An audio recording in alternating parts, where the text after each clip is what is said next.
Hello everyone, जय Hind, Vande Mataram. Friends, आज हम लोग थोड़ी सी चर्चा बजट के बारे में करेंगे। अभी 1 फरवरी को हमारा 2022 का बजट आया है।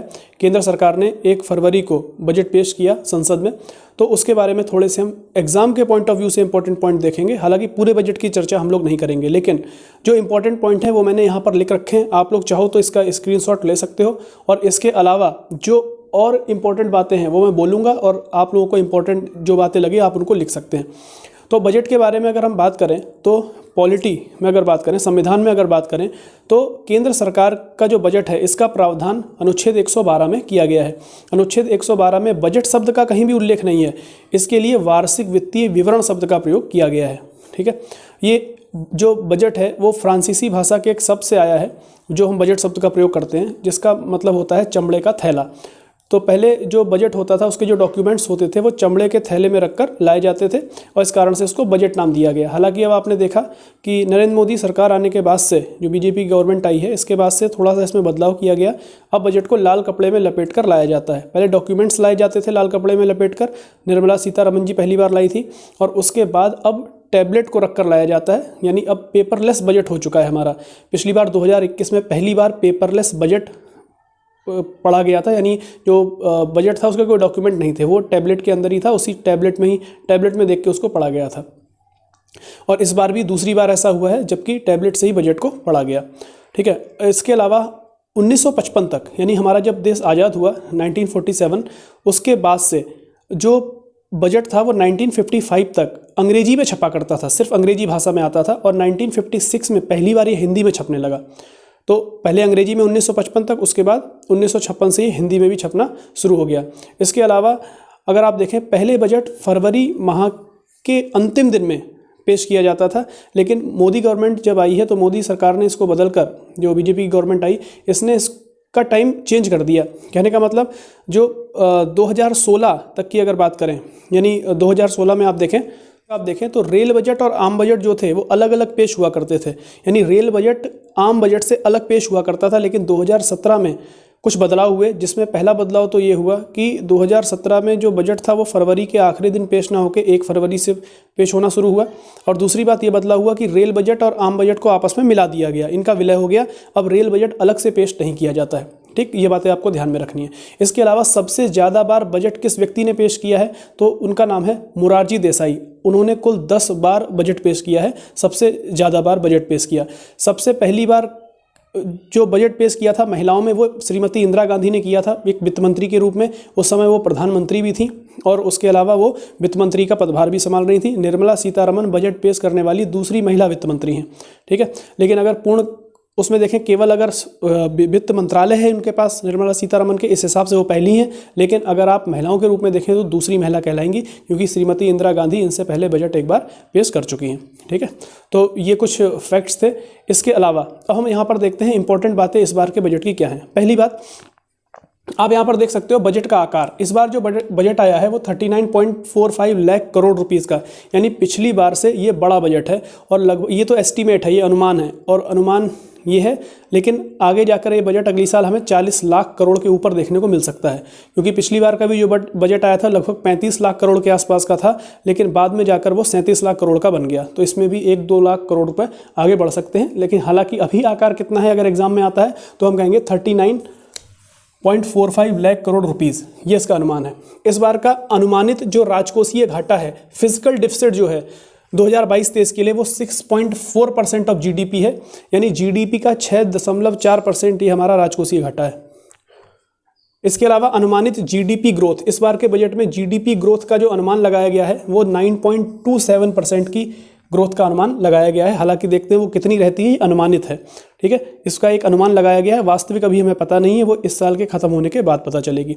इसके बाद जो पूंजीगत व्यय है, सबसे इंपॉर्टेंट पॉइंट है ये पूंजीगत व्यय, यानी कैपिटल एक्सपेंडिचर जो है उसमें 35.4% की वृद्धि की गई है पिछली बार से, और इसको कर दिया गया है 7.5 लाख करोड़ रुपीज़, यानी 7.5 लाख करोड़। पिछली बार ये लगभग 5.5 लाख करोड़ रुपए था, इस बार इसको और बढ़ाया गया है। और ये बहुत अच्छी बात है हमारी इकोनॉमी के लिए। ध्यान रखिए, जब पूंजीगत व्यय, पूंजीगत खर्चा जब बढ़ता है तो ये हमारी इकोनॉमी के लिए बड़ा अच्छा होता है। क्यों?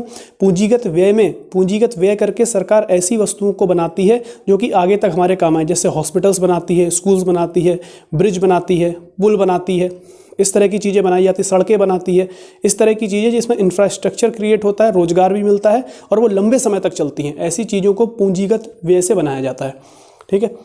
इसके अलावा आप देखिए टैक्स कलेक्शन। इस बार जो टैक्स का कलेक्शन हुआ है, कर का जो संग्रहण हुआ है वो कैसे, कौन कौन से टैक्स, जीएसटी से 16%। सबसे ज़्यादा जो हमारे पास कर आया है इस बार, टैक्स आया है, वो किससे आया है, जीएसटी से। और जीएसटी एक इनडायरेक्ट टैक्स है, एक अप्रत्यक्ष कर है, इसको आपको ध्यान रखना है। और जीएसटी 1 जुलाई 2017 से भारत में लागू हुआ था। अलग अलग 17 तरह के टैक्स को मिलाकर एक कर दिया गया और जीएसटी अप्रत्यक्ष कर एक बनाया गया था। ठीक, जीएसटी की चर्चा हम किसी और वीडियो में कर सकते हैं। इसके अलावा दूसरे नंबर पर कॉर्पोरेट टैक्स और आयकर, दोनों से लगभग बराबर ही हमको रुपया मिला है। कॉर्पोरेट टैक्स यानी निगम कर, जो बड़ी बड़ी कंपनियों पर लगाया जाता है, जैसे रिलायंस कंपनी, टाटा कंपनी, इस तरह की जितनी बड़ी कंपनियां हैं सब पर लगाया जाता है। इसके अलावा आयकर, इनकम टैक्स, जो हम लोगों से वसूला जाता है, जो पब्लिक से लिया जाता है उनकी इनकम पर। ठीक है, इसके स्लैब्स बने हुए हैं कि इतने से ऊपर वाले होंगे तो इतना टैक्स देंगे, सबके लिए अलग अलग करें निश्चित हैं।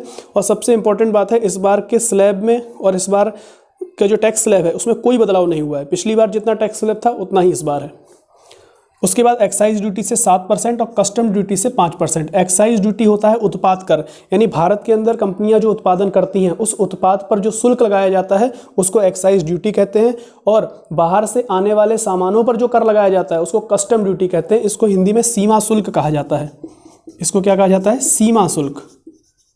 ठीक है, चलिए अब हम यहाँ पर देखते हैं, कुछ इंपॉर्टेंट बातें हमको देखनी है उसमें ये कि इस बजट में आखिर नई नई बातें क्या थी, कुछ नई पहल की गई हैं, कुछ नई योजनाएं हैं जो आपके एग्जाम के पॉइंट ऑफ व्यू से इंपॉर्टेंट हो सकती हैं, वो आपको देखनी है। जैसे सबसे पहले डिजिटल रुपी बाई आरबीआई, यानी इस बजट में कहा गया है कि आरबीआई जो है वो डिजिटल रुपी को जारी करेगा, डिजिटल रुपया।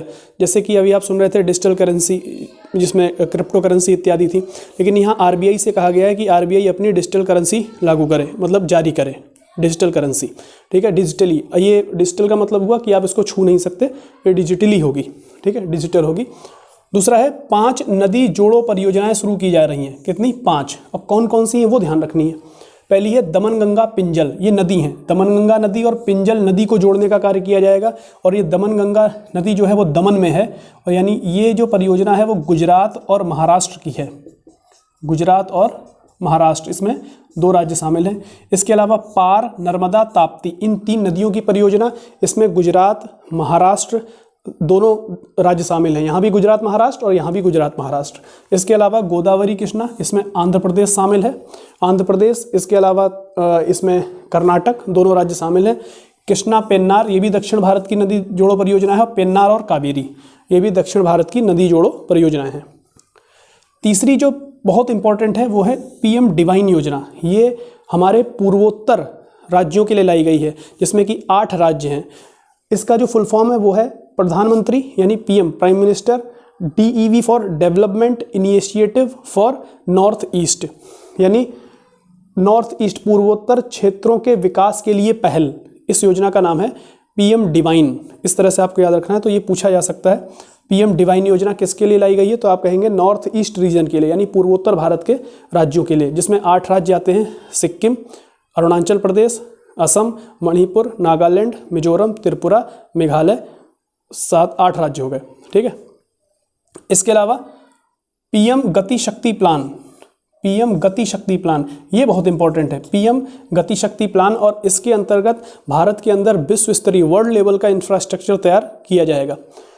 इसके बाद है 2022-23 से चिप युक्त ई पासपोर्ट जारी किए जाएंगे, यानी अब जो पासपोर्ट हमको मिलेंगे वो ई पासपोर्ट होंगे और चिप युक्त, उनमें चिप होगी जिसमें सारी जानकारी उस व्यक्ति के बारे में होगी। और दुनिया के जितने भी आप देखें बड़े जितने देश हैं, जो विकसित देश हैं, वो इस टेक्नोलॉजी का यूज़ काफ़ी पहले से कर रहे हैं। खासतौर से जापान, सिंगापुर, ये इस टेक्नोलॉजी का यूज काफ़ी पहले से कर रहे हैं। अब भारत में भी 2022-23 से ये लागू हो जाएगा। इसके बाद है अगले 3 वर्षों में 400 नई वंदे भारत ट्रेनों का निर्माण किया जाएगा। अभी आप जान रहे हैं कि भारत में वंदे भारत ट्रेन शुरू की गई थी, दिल्ली से प्रयागराज के बीच में, दिल्ली से वाराणसी तक चलती थी वो ट्रेन, और उसके बाद कई और ट्रेनें स्टार्ट की गई वंदे भारत की। लेकिन अगले 3 सालों में बोला जा रहा है 400 नई ट्रेनों का निर्माण किया जाएगा, वंदे भारत ट्रेनों का। इसके अलावा ये सबसे इंपॉर्टेंट है, महिला एवं बाल विकास मंत्रालय द्वारा 3 योजनाएँ शुरू की जाएंगी, जो कि है मिशन शक्ति, मिशन वात्सल्य, सक्षम आंगनबाड़ी एवं पोषण 2.0, 2.0 आप कुछ भी कह लें। मिशन शक्ति, मिशन वात्सल्य, सक्षम आंगनबाड़ी और पोषण 2.0 इन योजनाओं को शुरू किया जाएगा, जो कि हमारे एग्जाम के पॉइंट ऑफ व्यू से बहुत ज़्यादा इंपॉर्टेंट है। इसके अलावा देखिए वाइब्रेंट विलेज प्रोग्राम, यानी गाँव को आत्मनिर्भर बनाने का प्रोग्राम है। गांव में आधुनिक सुविधाएं प्रदान की जा सकें, शहरों वाली सुविधाएं प्रदान की जा सकें, ऐसा गांव को बनाया जाए। ये योजना के बारे में भी कहा गया है, वाइब्रेंट विलेज। इसके अलावा एस्पिरेशनल ब्लॉक्स प्रोग्राम, महत्वाकांक्षी ब्लॉक प्रोग्राम। इस तरह से ही सरकार ने एस्पिरेशनल डिस्ट्रिक्ट प्रोग्राम चलाया था पिछली बार। अब इस बार किसको लेकर आए हैं? Aspirational blocks program. इससे कि ब्लॉक जो होंगे, हमारे जो खंड होते हैं, जो ब्लॉक होते हैं, इनका भी विकास किया जा सके। इसके अलावा डिजिटल यूनिवर्सिटी की स्थापना की बात की गई है कि एक यूनिवर्सिटी खोली जाएगी और डिजिटल होगी, डिजिटल यूनिवर्सिटी, जो कि अपने आप में एक नया कॉन्सेप्ट है। तो ये भी हमारे एग्जाम के पॉइंट ऑफ व्यू से बहुत ज़्यादा इंपॉर्टेंट है। डिजिटल यूनिवर्सिटी की स्थापना का प्रावधान भी इस बजट में किया गया है, तो आपको ध्यान रखना है डिजिटल यूनिवर्सिटी। इसके बाद है PM ई विद्या। देखिए ये स्कीम काफ़ी पहले से चल रही है, ऐसा नहीं ये नई है। ई विद्या, PM ई विद्या, ई विद्या का मतलब इलेक्ट्रॉनिक तरीके से विद्या, ऑनलाइन विद्या की बात हो रही है, पढ़ाई की बात हो रही है। इसमें 1 क्लास 1 TV चैनल प्रोग्राम, ये इस प्रोग्राम के अंतर्गत, इस योजना के अंतर्गत 1 क्लास 1 TV चैनल प्रोग्राम चला करता था, जो कि 12 चैनल इसके लिए यूज़ किए जाते थे। 12 चैनलों पे आता था ये। इसमें बच्चों को कक्षा 1 से लेकर 12 तक के बच्चों की पढ़ाई करवाई जाती है, ऑनलाइन टीचर्स पढ़ाते हैं। उसका विस्तार 12 चैनलों से बढ़ाकर 200 TV चैनल्स तक किया जाएगा। अब ये चैनलों की संख्या कितनी हो जाएगी? 200, यानी शिक्षा का जो विस्तार है वो और ज़्यादा हो जाएगा। ज़्यादा से ज़्यादा लोग आराम से शिक्षा को ग्रहण ऑनलाइन कर सकेंगे। ठीक है, तो ये कुछ इंपॉर्टेंट पॉइंट ऑफ व्यू थे, इंपॉर्टेंट पॉइंट्स थे जो कि एग्ज़ाम के लिए आपके इंपॉर्टेंट हैं। ठीक है, चलिए उम्मीद है आपको ये चीज़ें याद हो जाएंगी और समझ में आएंगी। इसके बाद हम कोशिश करेंगे कि और डिटेल में इसके बारे में वीडियो ला पाएँ। ये वीडियो मैंने काफ़ी जल्दी में बनाया है और मैंने कोशिश की है एग्ज़ाम के पॉइंट ऑफ व्यू से जो इंपॉर्टेंट हैं वो चीज़ों को मैं शामिल कर सकूँ इसमें। Okay, thank you very much.